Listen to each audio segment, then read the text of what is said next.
Well, good afternoon. It is Tuesday, January the 16th, and we got a lot of snow outside. We're going to go straight into the King James Bible, the book of Genesis, and this is going to be chapter 16. Now Sarai, Abram's wife, bare him no children, and she had a handmaid, an Egyptian, whose name was Hagar. And Sarai said unto Abram, Behold now, the Lord hath restrained me from bearing. I pray thee, go in unto my maid. It may be that I may obtain children by her. And Abram hearkened to the voice of Sarai. And Sarai, Abram's wife, took Hagar, her maid the Egyptian, after Abram had dwelt 10 years in the land of Canaan, and gave her to her husband to be his wife. And he went in unto Hagar, and she conceived. And when she saw that she had conceived, her mistress was despised in her eyes.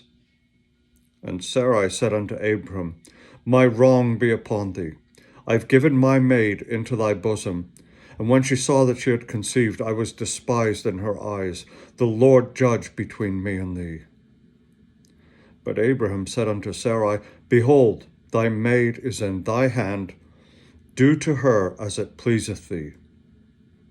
And when Sarai dealt hardly with her, she fled from her face. And the angel of the Lord found her by a fountain of water in the wilderness, by the fountain in the way to Shur. And he said, Hagar, Sarah's maid, whence camest thou, and whither wilt thou go? And she said, I flee from the face of my mistress Sarai. And the angel of the Lord said unto her, Return to thy mistress, and submit thyself under her hands.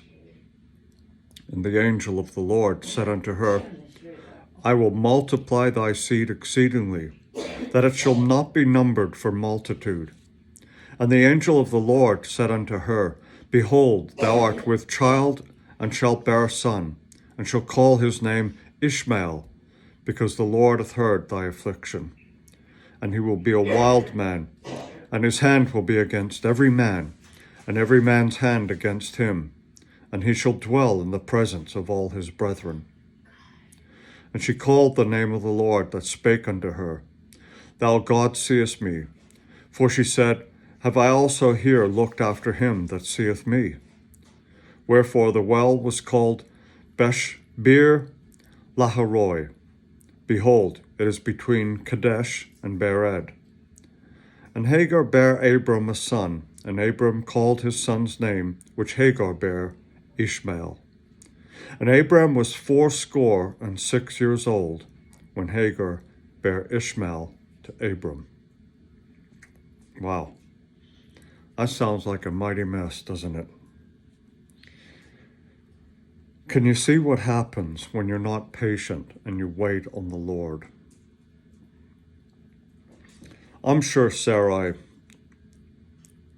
was grieving to have a child, and she felt great disappointment that she couldn't give her husband Abram a child because she was barren.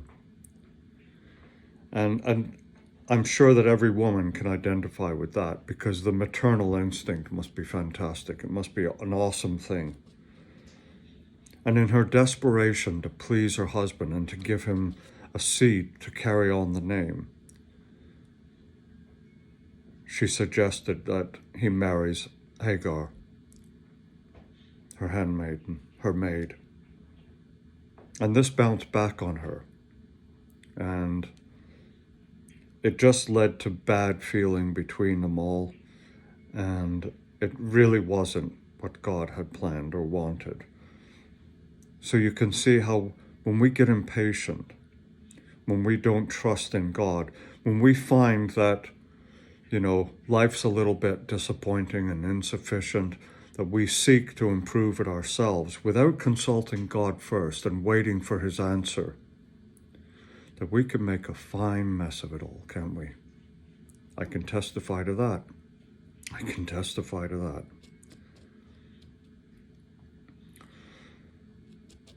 But it's interesting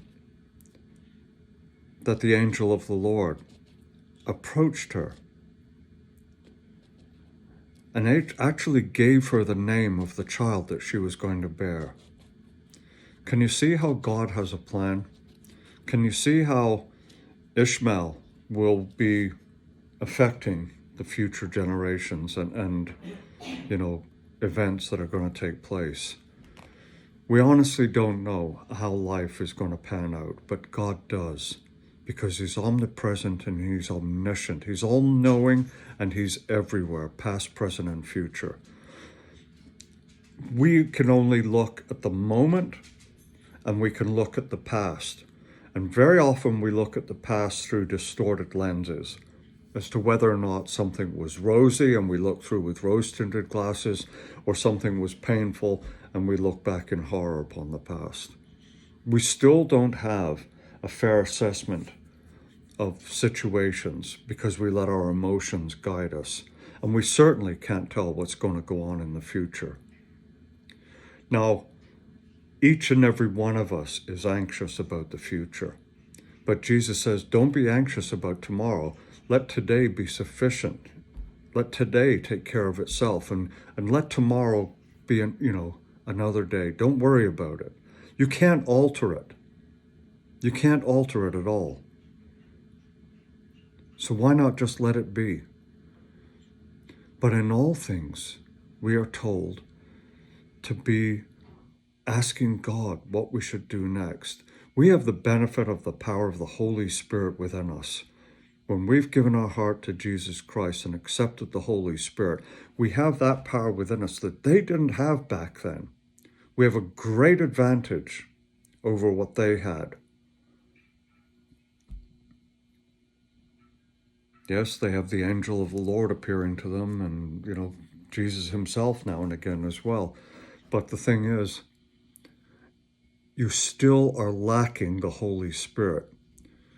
And in spite of everything, we see that, later on in Exodus, that the people, in spite of the wondrous miracles that they witnessed, they witnessed miracles and took part in those miracles.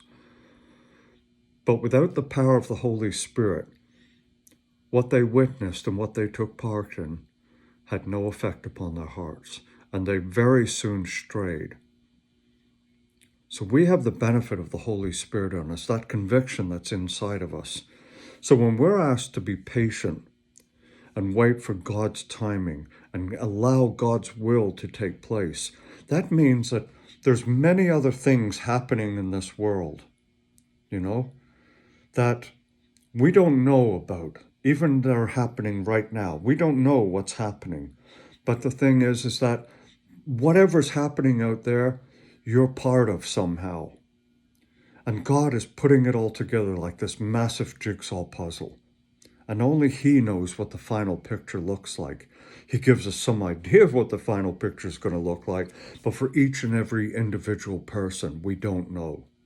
But God does. And so trusting Him, absolute trusting Him. Don't just say, well, I gave you a day, I gave you a week, I gave you a month, I gave you a year.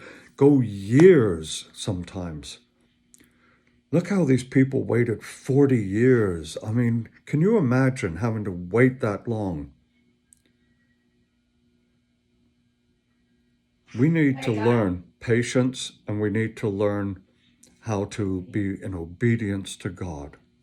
Because then, and only then, can we ever claim to be able to walk with Him and allow Him to be a positive influence on our lives. Because He loves us. And I love you too. Thank you for listening. If anyone does have to drive today, please go carefully, take it easy. And I hope you all get home safe and sound, and that everyone's stocked up with bread and toilet paper and milk. Lord knows what you need. Okay? So have a great day, and I'll speak to you tomorrow. Bye for now.